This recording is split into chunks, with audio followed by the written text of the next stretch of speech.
శరీరానుసారులు తండ్రిని మహిమపరచలేరు. శరీరానుసారమైన మనస్సు దేవునికి విరోధం.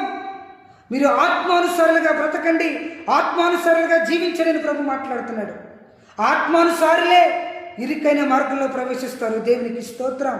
కాబట్టి నువ్వు విశాల మార్గంలో ఒకవేళ ప్రయాణిస్తే ప్రభు నీతో మాట్లాడుతున్నాడు. క్రీస్తు మార్గంలోకి రమ్మని నిన్ను పిలుస్తున్నాడు. దేవునికి స్తోత్రం. దుష్టుడు వేచున్న అగ్ని బాణములు నువ్వు ఎదుర్కోవాలంటే ఇదిగో ఇరుకైన మార్గంలోకి రామ్మని ప్రభు నిన్ను ప్రేరేపిస్తున్నాడు.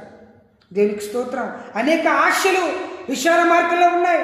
ధనాపేక్ష విశాల మార్గంలో ఉంది.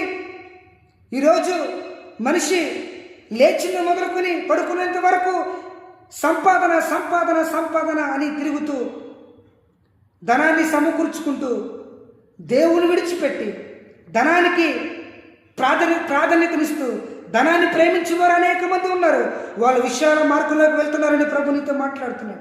ఏది నిన్ను రక్షించలేదు. దేవునికి స్తోత్రం.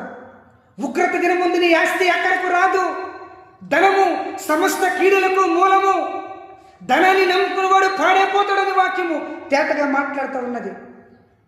ఏది నిన్ను రక్షించలేదు. ఇరుకైన మార్గంలో రమ్మని ప్రభు నిన్ను ప్రేరేపిస్తున్నాడు. దేవునికి స్తోత్రం. పాలరతి పైన నీవు నడిచిన గాని, పట్టు వస్త్రములు నీవు తొడిగిన గాని, పాలరతి పైన నీవు నడిచిన గాని, పట్టు వస్త్రములు నీవు తొడిగిన గాని, అందలం పైన కూర్చున్నా గాని, అందనంత స్థితిలో నీవున్నా గాని, అందలం పైన కూర్చున్నా గాని, అందనంత స్థితిలో నీవున్నా గాని, కన్ను మూయడం ఖాయం, నిన్ను మోయడం ఖాయం. కన్ను మూయడం ఖాయం, నిన్ను మోయడం ఖాయం. తెలుసుకో యేసుని మిత్రమా, నేడే రక్షణ పొందుమా. తెలుసుకో యేసుని మిత్రమా, నేడే రక్షణ పొందుమా. తెలుసుకో, నేడే రక్షణ పొందు అని ప్రభు నీతో మాట్లాడుతున్నాడు. విశాలమైన మార్గములో ప్రమాదము పొంచి ఉన్నది. అది ముళ్ళ కంచ, అందులో అగ్ని. ఆ విశాలమైన మార్గము నరకాగ్ని.